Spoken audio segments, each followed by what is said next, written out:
Good morning everyone. वैसे तो हर एक सब्जेक्ट महत्वपूर्ण होता है, लेकिन आज हम जिस विषय के बारे में चर्चा करने जा रहे हैं वो विज्ञान है। आज हम विज्ञान की जो क्लास है वो हम जीरो क्लास से स्टार्ट करेंगे। हम आपको बताएंगे कि विज्ञान क्या है। आज वर्तमान में विज्ञान के क्षेत्र में बहुत सारे कार्य हो रहे हैं, लेकिन विद्यार्थी भी बहुत अधिक मात्रा में से जुड़ रहे हैं। लेकिन विज्ञान को अगर समझना है तो पहले अपन का कॉन्सेप्ट क्लियर करना होगा। फर्स्ट ऑफ ऑल, अगर विज्ञान की बात की जाए, विज्ञान को वैसे साइंस कहा जाता है। वैसे कहा जाए तो ये लैटिन भाषा के साइंटियस से बना है। साइंटियस से बना है जिसका अर्थ है टू नो। टू नो इसका मीन्स होता है बेटा जानना। तो विज्ञान हमें एक तरह से जिज्ञासु बनाता है कि किसी भी वस्तु के बारे में हमें क्या सोचना, कैसे करना है। अब विज्ञान की बात अगर आती है तो सबसे पहले विज्ञान होता क्या है। वैसे तो आपको पता है कि विज्ञान की जो परिभाषा है प्रकृति के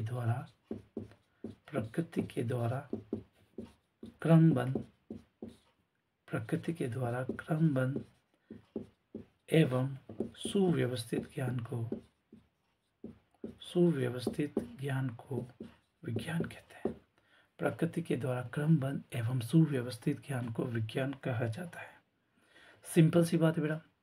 अगर सबसे पहले किसी भी सब्जेक्ट के बारे में अगर हमको अध्ययन करना है तो सबसे पहले उसकी बारीकों को समझना बहुत आवश्यक है, तभी हम अपना अच्छा परफॉर्मेंस दे सकते हैं। अब अच्छी तरह से जानते हो कि जब हमको किसी भी सब्जेक्ट के बारे में पता ही नहीं है और सब्जेक्ट को केवल रटन विद्या के द्वारा अगर हम याद करने का प्रयास करेंगे तो हमारे सक्सेस होने की संभावना बहुत कम होगी। तो क्यों ना हम किसी भी सब्जेक्ट को उसकी गहराई से समझें ताकि हम अपना अच्छा से अच्छा परफॉर्मेंस दे सकें। चलो आगे की बात अपन करते बेटा। तो विज्ञान के बारे में बताया। विज्ञान की वजह से अगर बात करें तो एक मानो सपोज करो कि जैसे अपने परिवार का मुखिया जो होता है, जो परिवार का जो बड़ा सदस्य होता है वो होता है, उसी प्रकार विज्ञान एक अगर वृक्ष मानो तो अगर अपन देखते हैं तो विज्ञान एक वृक्ष के रूप में। अब देखो बेटा, विज्ञान की बहुत सारी शाखाएं हैं। आप देखते बेटा, जीव विज्ञान, भौतिक विज्ञान,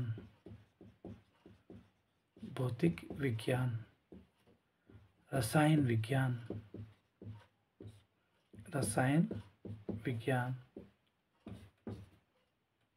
कृषि विज्ञान।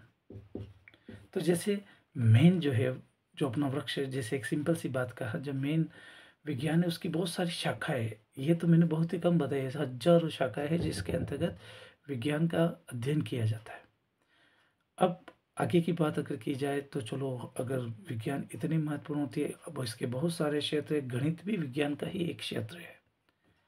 फिर अगर हम और उसको अच्छी तरह से समझने का प्रयास करें तो सिंप्लीफाई अगर कहें तो बहुत चीज़ों का हम अध्ययन कर सकते हैं। जैसे अपन बात करते हैं कि सिंपल सी बात करें कि अब विज्ञान है, महत्वपूर्ण है, तो क्या हम अपने दैनिक जीवन में विज्ञान के कुछ प्रयोग देखे या कभी कुछ देखा है कि विज्ञान कुछ होता है। चलो, मौसम में परिवर्तन आता है तो मौसम में परिवर्तन आता है तो हम भी कुछ अपने अंदर परिवर्तन करते हैं। जलवायु में परिवर्तन आता है। इवन आपने देखा होगा कि जीवों में अचानक से सडनली कुछ परिवर्तन आ जाते हैं जिन्हें हम उत्परिवर्तन कहते हैं, वो बात अलग है। लेकिन सबसे पहले हम बात करते हैं कि कुछ महत्वपूर्ण बातों का जिसमें आप समझ सके कि विज्ञान वास्तव में होता क्या। विज्ञान के वैसे बहुत सारे क्षेत्र होते हैं जिसका अध्ययन करना बहुत ही महत्वपूर्ण होता है, लेकिन एक बात अगर कहा जाए, पहले विज्ञान के छोटे छोटे पहलुओं का अध्ययन करना हमारे लिए बहुत आवश्यक है। प्रकृति में जो परिवर्तन अभी हो रहा है या होता आ रहा है, एक समय था जब बहुत सारे ऐसे जीव रहा करते थे जो आज वर्तमान समय में नहीं है, लेकिन पहले थे, लेकिन आज नहीं है। जैसे आपने डायनासोर देखा होगा या डायनासोर का नाम सुना होगा। कहा जाता था मीसोसोइक एक युग हुआ करता था। मीसोसोइक युग हुआ करता था, तो उसमें केवल डायनासोर ही डायनासोर हुआ करते थे, यानी एक समय था, परिवर्तन आया नेचर में अचानक से, तो ये सब समाप्त हो गए। तो विज्ञान के बारे में तो हम प्राचीन समय से भी हमें ऋषि मुनियों ने औषधियों के बारे में बताया। बहुत सारे ऐसे अपने चरक सुश्रुत और बहुत सारे ऐसे महर्षि कणाद, बहुत सारे मतलब वैज्ञानिक, मतलब बहुत सारे ऐसे हुए जो प्राचीन समय से हमें विज्ञान के बारे में जानकारी दे रहे हैं। परंतु अगर बात की जाए आगे की, तो हम कुछ और सिंपल सी बात करते हैं। जैसे अपन बात करते हैं बेटा जीव विज्ञान। सिंपल सी बात है, जीव विज्ञान में किसका अध्ययन किया जाता होगा? जीवों का अध्ययन किया जाता होगा ऑब्वियसली। अब जीव विज्ञान के जो जनक है, यानी जीव विज्ञान के बारे में बताने वाले जो वैज्ञानिक है, वह है अरस्तु। कहने का मतलब जीव विज्ञान के बारे में उन्होंने सबसे अधिक बताया। तो जीव विज्ञान के बारे में बताने वाले जो वैज्ञानिक है वो कौन है बेटा? अरस्तु। यानी इन्होंने बहुत सारा ज्ञान अपन को दिया। इसी प्रकार वनस्पति विज्ञान, वनस्पति का मतलब होता है बेटा पेड़ पौधे, वनस्पति विज्ञान।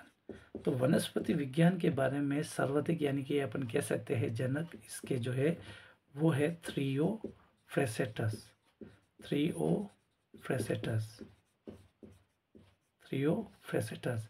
तो जीव विज्ञान के बारे में बताने वाले जो थे साइंटिस्ट वो अरस्तु थे। वनस्पति विज्ञान के बारे में बताने वाले भी अरस्तु थे बेटा। आगे की बात अगर और हम समझे, चलो हम तो छोटी छोटी चीज़ों के बारे में अपन सोचें। अब विज्ञान के बारे में बात कर रहे हैं तो सभी जीव जंतुओं का सबके बारे में हमें अध्ययन करना पड़ेगा। और अगर बात करेंगे तो सिंपल सी बात है, बहुत सारे जैसे आपने देखे होंगे, फुल फॉर्म देखे होंगे, बहुत बीमारियाँ देखी होगी, या पर्टिकुलर रूप से बहुत सारे विज्ञान के बारे में हमने बहुत कुछ पढ़ा है। टीचर भी बहुत विज्ञान के बारे में बताते हैं, या हम आए दिन अभी हाल ही में पढ़ा कि इसरो ने अपना बहुत सारे अभियान लॉन्च कर रहा है और आगे से आगे वो उत्तरोत्तर अपना जो भारत देश है वो बढ़ रहा है। यानी कि परिवर्तन जो हो रहा है, इतना सब कुछ वो विज्ञान की ही देन है। आज अगर विज्ञान नहीं होता या विज्ञान के बारे में लोगों को पता नहीं होता तो हम कहाँ होते? सिंपल सी बात है, विज्ञान एक महत्वपूर्ण विषय है जिसके बारे में हमको समझना होगा और अच्छी तरह से समझना होगा।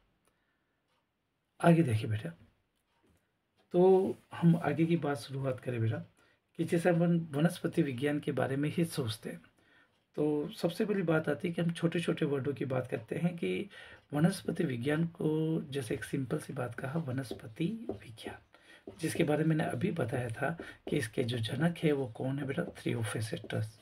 कौन है बेटा? थ्रियोफेसेटस। अब थ्रियोफेसेटस, अब आपको कहते हैं बेटा वनस्पति विज्ञान को अगर बात कहे तो हम बोटनी कहते हैं, बोटनी। अब बोटनी एक ग्रीक वर्ड है। कौन सा वर्ड है बेटा? Greek word.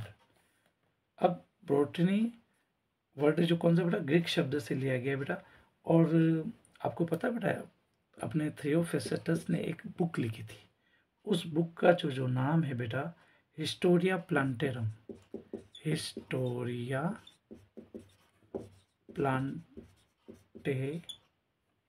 Plantarum, Historia plantarum, जिसमें इस पुस्तक के जो लेखक थे वो ऑब्वियसली अपने थ्रियोफिसिटिस्ट थे और उन्होंने वनस्पति विज्ञान यानी पेड़ पौधों के बारे में बहुत कुछ अच्छा बताया। फिर आप जानते हो बेटा कि जीवधारियों का अध्ययन, अभी मैंने आपको कहा था कि जीवधारियों का अध्ययन अगर अपन करेंगे, जीवों का अध्ययन करेंगे तो उसको अपन क्या कहेंगे? जीव विज्ञान। और उसके जनक के बारे में भी मैंने आपको बताया था, वो कौन है बेटा? अरस्तु। यानी कि वह विज्ञान जिसका संबंध जीवधारियों से होता है, वह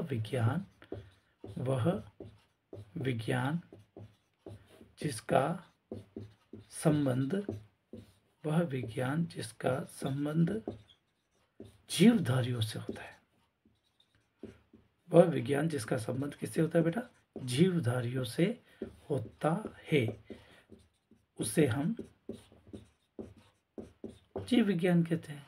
कौन सी विज्ञान बेटा? जीव विज्ञान। अभी मैंने आपको बताया था कि जीव विज्ञान के जो जनक है कौन है बेटा? अरस्तु।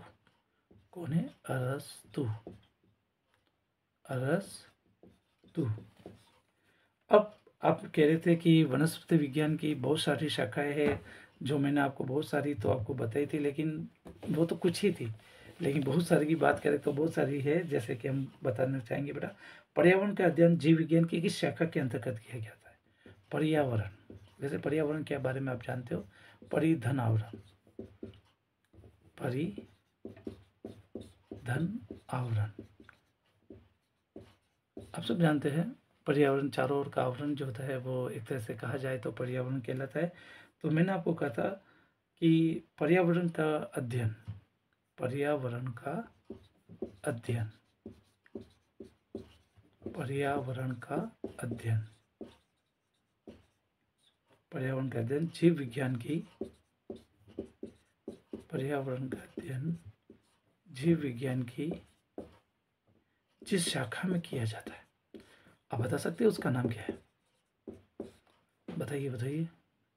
ऑब्वियसली पता होगा आपको, पारिस्थितिकी। पारिस्थितिकी क्या कहते हैं उसे अपन? पारिस्थितिकी। और बहुत सारी वनस्पति विज्ञान की शाखाएं है, या बहुत सारी, अब अगर कोई कहे आपको कि पुष्पों का अध्ययन किसके अंतर्गत किया जाता है, पुष्पों का अध्ययन वनस्पति विज्ञान की कौन सी शाखा में किया जाता है, तो आप बता सकते हैं उसके बारे में? ऑब्वियसली पुष्पों का अध्ययन किस में किया जाता है? पुष्पों का अध्ययन, बताइए। पुष्पों का अध्ययन विज्ञान की किस शाखा में किया जाता है बेटा? तो आंसर होगा बेटा एंथोलॉजी। पुष्पों का अध्ययन विज्ञान की किस शाखा में किया जाता है, जो उसका नाम बेटा एंथोलॉजी। ध्यान रखना बेटा, ये आपके कंपटीशन एग्जाम या मैं एक सिंपल सी बात कहते हैं अपन, क्या है कि अगर विज्ञान को अगर हमको समझना है तो पहले उसके, एक सिंपल सी बात है, किसी परिवार को समझना होता है तो पहले मुखिया के पास जाता है, मुखिया के बाद वो मुखिया जो होता है अपने उनके छोटे सदस्यों से मिलाता है। तो इसी प्रकार से ये जो शाखाएं हैं, जैसा अपन नहीं कहते अपने परिवार के सदस्य, जैसे चाचा चाची या परिवार के जो बड़े सदस्य हैं, दादा दादी या कोई भी हो, एनी वन पर्सन, तो हमें सबका यदि अध्ययन करना है तो विज्ञान जैसे अपनी मेन विज्ञान जो है अपना मेन है, और उसकी जो जो छोटी छोटी ब्रांचेस है उसको अध्ययन भी तो करना बहुत आवश्यक है। जैसे वनस्पति विज्ञान की बात करें तो वनस्पति विज्ञान के अंदर भी बहुत सारी चीज़ें, जैसे पुष्पों का अध्ययन किसके अंतर्गत किया जाता है? Anthology. Point be noted, anthology. अब बात आती है बेटा कोशिकाओं का अध्ययन। आप जानते हो सजीवों की संरचनात्मक एवं क्रियात्मक इकाई का नाम क्या है? नाम तो सुना होगा, कोशिका। कोशिका सुना? कोशिका की खोज आपको पता होगा, आपने पढ़ा भी होगा, रॉबर्ट हुक ने 1665 में की।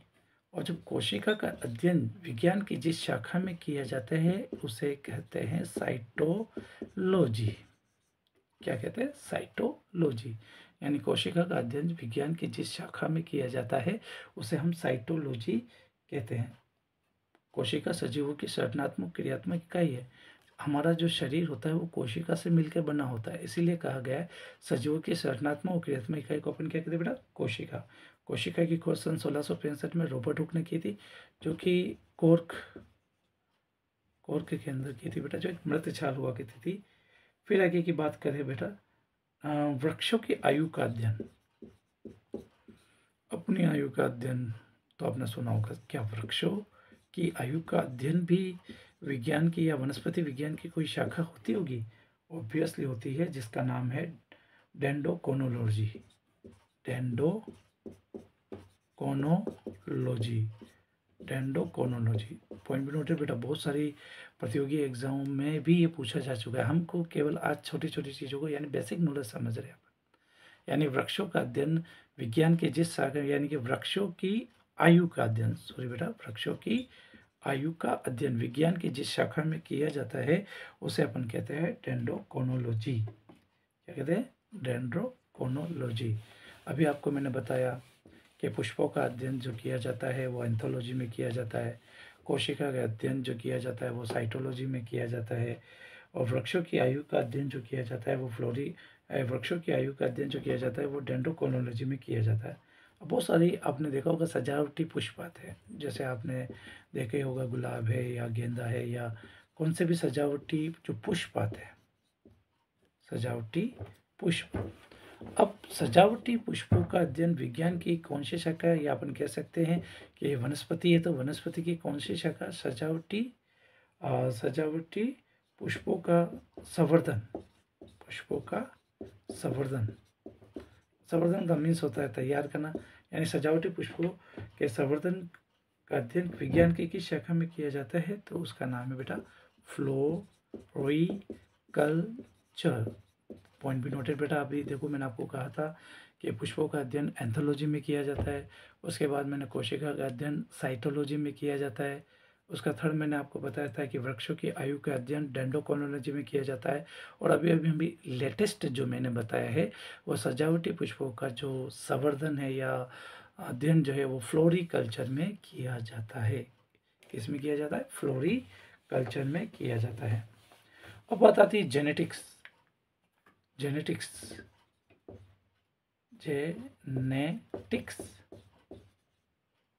जेनेटिक्स अब जेनेटिक्स के बारे में भी आप जानते ही हो, नाम सुना है आप, हो गई होगा बेटा के ग्रेगर जॉन मेंडल। और आनुवंशिकता और विभिन्नता का अध्ययन, ध्यान रखना बेटा, आनुवंशिकता एवं विभिन्नता का अध्ययन विज्ञान की जिस शाखा में किया जाता है उसे हम जेनेटिक्स कहते हैं। आनुवंशिकता विभिन्नता का अध्ययन विज्ञान की जिस शाखा में किया जाता है उसे हम जेनेटिक्स कहते हैं बेटा। अभी तक बेटा पुष्पों का अध्ययन हमने एंथोलॉजी में किया था, उसके बाद कोशिकाओं का अध्ययन साइटोलॉजी में किया था, उसके बाद वृक्षों की आयु का अध्ययन डेंड्रोक्रोनोलॉजी, और सजावटी पुष्पों का अध्ययन जो हमने किया था वो फ्लोरिकल्चर, और आनुवंशिकता और विभिन्नता का अध्ययन जेनेटिक्स में किया था। अब आयु के साथ जीवों में होने वाले परिवर्तन का अध्ययन, आप सब जानते हो बचपन में हम छोटे बच्चे से लेकर माँ के गर्भ से लेकर माँ के गर्भ में 270 दिन यानी 9 महीने तक माँ के गर्भ में रहते हैं। उसके बाद हम छोटे से लेकर जो शिशु अवस्था, बाल्यावस्था, वृद्धावस्था, मतलब बाल्यावस्था, युवा अवस्था, प्रौढ़ावस्था एंड वृद्धावस्था, ठीक है ना। तो अगला जो अपना दिन आयु के साथ जीवों में होने वाला परिवर्तन। आयु के साथ जीवों में होने वाला, आयु के साथ जीवों में होने वाला परिवर्तन, आयु के साथ जीवों में होने वाला परिवर्तन, आयु के साथ जीवों में होने वाला परिवर्तन हम विज्ञान की किस शाखा में करते हैं, तो उसका आंसर है बेटा जेरोंटोलॉजी। जेरोंटोलॉजी बेटा। आयु के साथ जीवों में, देखो बेटा आयु के साथ जीवों में बहुत सारे परिवर्तन होते हैं, तो उसका अध्ययन विज्ञान की जिस शाखा में किया जाता है, जिस शाखा में किया जाता है उसे जेरोंटोलॉजी कहा जाता है। क्या कहा जाता है? जेरोंटोलॉजी। आयु के साथ जीवों में होने वाला जो परिवर्तन है वो जेरोंटोलॉजी में किया जाता है। अब बात आती है बेटा नेक्स्ट, कवकों का अध्ययन। कवक आप जानते हो बेटा, जिसे हम फंगस भी कहते हैं या फफूंद भी कहते हैं। कवक या फफूंद का अध्ययन विज्ञान की जिस शाखा में किया जाता है, यानी कवकों का अध्ययन। कवकों का अध्ययन, कवकों का अध्ययन, कवकों का अध्ययन विज्ञान की जिस शाखा में किया जाता है उसका नाम है माइकोलॉजी। माइकोलॉजी। कवकों का अध्ययन विज्ञान की जिस शाखा में किया जाता है उसका नाम है माइकोलॉजी। क्या कहते हैं बेटा? माइकोलॉजी। समझे? हर चीज़ को समझने का प्रयास करें, क्योंकि जब कोई चीज़ बार बार अगर हमारे सामने आती है और उसको हम समझते हैं, अपने दैनिक जीवन से उसके बारे में बहुत ध्यान देते हैं, तो हम सक्सेस हो ही जाते हैं। तो कवकों का अध्ययन विज्ञान की जिस शाखा में किया जाता है वो माइकोलॉजी के अंतर्गत किया जाता है। अभी तक मैंने आपको जो बताया विज्ञान क्या है, प्रकृति के द्वारा क्रमबद्ध एवं सुव्यवस्थित ज्ञान को विज्ञान कहते हैं। विज्ञान लैटिन भाषा के साइंटिया से लिया गया है, जिसका अर्थ है टू नो, यानी कि जानना। जो मन में विभिन्न प्रकार की जिज्ञासा होती है उसके बारे में जानना भी तो एक विज्ञान है। हम बीमार हो गए, सही हो गए, उस दरमियान जो हमारे शरीर में जो परिवर्तन हुआ वह भी विज्ञान है। आज हम जो कंप्यूटर चलाते हैं या घर पर जो फ़ोन चलाते हैं, या आज जो हम जो कुछ भी अपनी जो सुख सुविधाओं से परिपूर्ण अगर अपन को मानते हैं, तो वो सब जो रीज़न या जब जो कारण है वह विज्ञान है। अगर विज्ञान के बारे में हमने नहीं सोचा होता, हमारे सिंपल सी बात है कि तो आज इतनी प्रगति होना संभव ही नहीं है। तो इसके बाद हमने पढ़ा कि जीवधारियों का अध्ययन विज्ञान की जिस शाखा में कहते हैं अपन जीव विज्ञान कहते हैं। आपको मैंने विज्ञान की बहुत सारी शाखाएं बताई कि विज्ञान अगर मेन अगर है तो मुख्य अगर प्रधान है तो उसके बाद उसकी बहुत सारी छोटी छोटी ब्रांचेस होती है। तो उसी प्रकार पर्यावरण का अध्ययन विज्ञान की जिस शाखा में किया जाता है वो पारिस्थितिकी कहलाई। फिर मैंने नॉर्मल जानकारी आपको दी कि जीव विज्ञान के जनक अरस्तु है। इसके अलावा मैंने आपको जंतु विज्ञान को या जीव विज्ञान दोनों के अरस्तु ही है। फिर वनस्पति विज्ञान के थ्रियोफिसिटस है। इसके साथ मैंने आपको बताया कि पुष्पों का अध्ययन एंथोलॉजी कहलाता है, कोशिकाओं का अध्ययन साइटोलॉजी कहलाता है, और वृक्षों की आयु का अध्ययन डेंडोक्रोनोलॉजी कहलाता है, और सजावटी पुष्पों का जो अध्ययन है वो जो कहलाता है सिंपल सी बात है फ्लोरिकल्चर। आनुवंशिकता और विभिन्नता का अध्ययन जेनेटिक्स कहलाता है। आयु के साथ जीवों में होने वाला परिवर्तन जो होता है वो जेरंटोलॉजी कहलाता है, और वृक्षों और झाड़ियों का अध्ययन टेंडोलॉजी कहलाता है। आप सब चीज़ों के बारे में 1 बाय 1 पढ़े। अभी अभी हमने लेटेस्ट पढ़ा था कवकों का अध्ययन क्या कहलाता है बेटा, माइकोलॉजी। ठीक है बेटा, अभी हर चीज़ों को अपन समझेंगे तो बहुत ही इजी गोइंग कोई भी चीज़ हो जाता है। ठीक है, तो आगे देखिए बेटा, एक और बात बेटा, वृक्षों एवं झाड़ियों का अध्ययन डेंडोलॉजी कहलाता है। वृक्षों और झाड़ियों का अध्ययन क्या कहलाता है, डेंडोलॉजी कहलाता है। फिर आगे देखिए बेटा, नेक्स्ट अगला जो अपना टॉपिक है उसके बारे में हम देखते हैं। ठीक है बेटा, तो ध्यान रखना बेटा, आगे के साथ आयु के साथ जीवन होने वाला परिवर्तन जेनेटोलॉजी कहलाता है। ये सब पढ़े अपने अपना है। अब आगे देखते हैं पादप जीवाश्मों का अध्ययन। पादप जीवाश्मों का अध्ययन। पादप जीवाश्म जानते हैं, जीवोकांश, यानी जब जीव मृत हो जाते हैं तो उनके शरीर की छाप सुरक्षित रह जाती है। तो हम अगर वो जीव है तो हम जीवों का जीवाश्म कहेंगे, पादप है तो पादप का जीवाश्म कहेंगे। तो पादप जीवाश्म का जो अध्ययन कहला जाता है वो पेलियोबोटनी कहलाता है। पेलियोबोटनी पादप जीवाश्म का अध्ययन जो है वो पेलियोबोटनी कहलाता है। पादप जीवाश्मों का अध्ययन पेलियोबोटनी कहलाता है। अब बात करते हैं शैवालों का अध्ययन। शैवाल एल्गी, शैवालों का अध्ययन। शैवालों का जो अध्ययन है, शैवालों का अध्ययन जो है वो कहलाता है फाइकोलॉजी।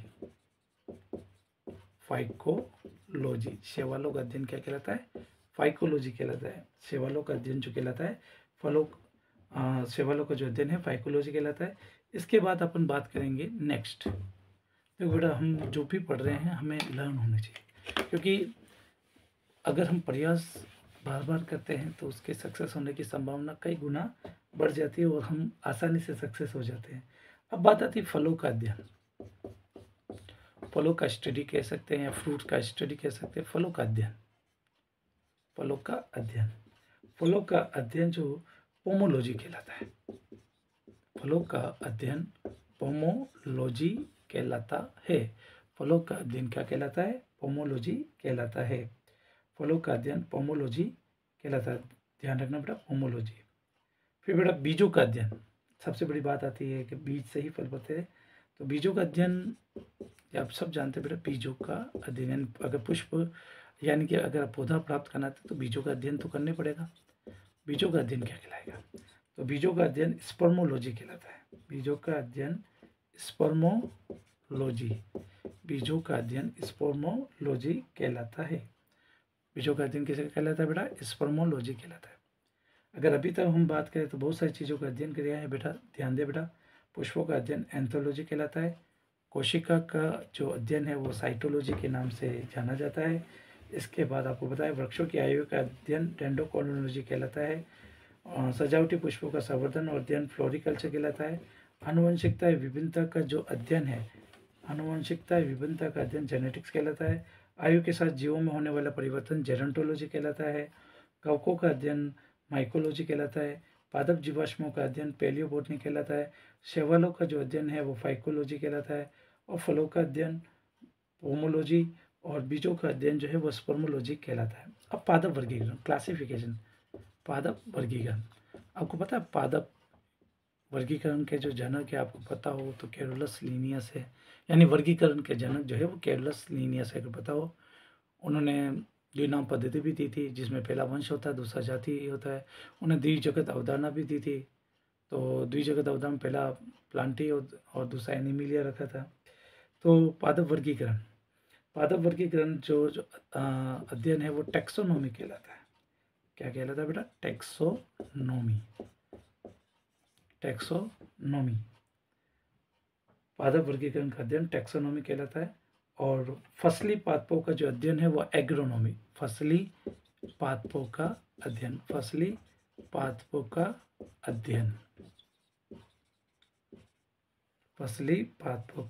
अध्ययन जो है वो एग्रोनॉमी कहलाता है। यानी फसल जैसे खरीफ, रबी या पर्टिकुलर रूप से जो भी फसलें हैं, जायद हो, कुछ भी हो, तो उसका अध्ययन जो है वो एग्रोनॉमी कहलाता है। आज जो हमने पढ़ा बेटा, अगर शुरुआत कहे, शून्य क्लास कहे या जीरो क्लास कहे, या विज्ञान की अगर हम शुरुआत कहें, तो एक बहुत ही महत्वपूर्ण क्लास हमने ली। मेरा मकसद एक साधारण सा है। आप किसी भी सब्जेक्ट को अगर समझने का प्रयास कर रहे हैं तो उससे पर्टिकुलर रूप से समझने के लिए आपको पहले माइंड को अच्छी तरह से शांत करना होगा। और साथ ही साथ जब आप किसी एक काम के करते हैं तो उसी के बारे में सोचें, तो ऑब्वियसली आप अपने लक्ष्य तक पहुंच जाएंगे। क्योंकि जब हम किसी को काम को करते हैं तो फिज़िकली, मेंटली, सोशली हमें परफेक्ट होना चाहिए ताकि हम उस काम को आसानी से कर सकें। तो आई होप दैट जो आज की क्लास ली होगी उससे आपको फ़ायदा होगा। परंतु एक बात हमेशा ध्यान रखना कि अगर हम मेहनत करेंगे तो मेहनत करने के बाद ऑब्वियसली मेहनत करने वालों को तकलीफ़ होती है, क्योंकि मेहनत करने के बाद हमें और मेहनत करनी पड़ेगी, क्योंकि सक्सेस केवल एक दिन की मेहनत नहीं होती है। एक कठिन परीक्षा होती है जिसमें हमें बहुत ही मेहनत करनी पड़ती है, फिर हमारे सफलता के कई रास्ते खुल जाते हैं। और एक बार सफल होने के बाद हमें सब जानते हैं, और प्रयास करना बहुत ही महत्वपूर्ण होना है। तो हमें हमेशा प्रयास करते रहना है। प्रयास करेंगे, अटेम्प्ट करेंगे तो ऑब्वियसली एक दिन हम सफल होंगे, और जो हमारे माँ बाप ने हमारे लिए इतना सब कुछ किया है हम उसको ज़रूर ही प्राप्त करेंगे। इसके साथ इस क्लास को मैं यही अंतिम रूप देना चाहूँगा।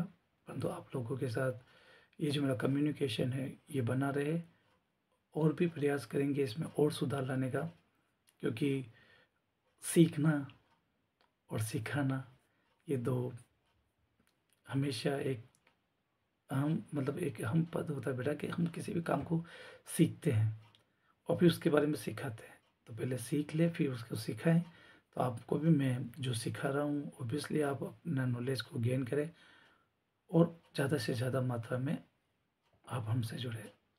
जय हिंद।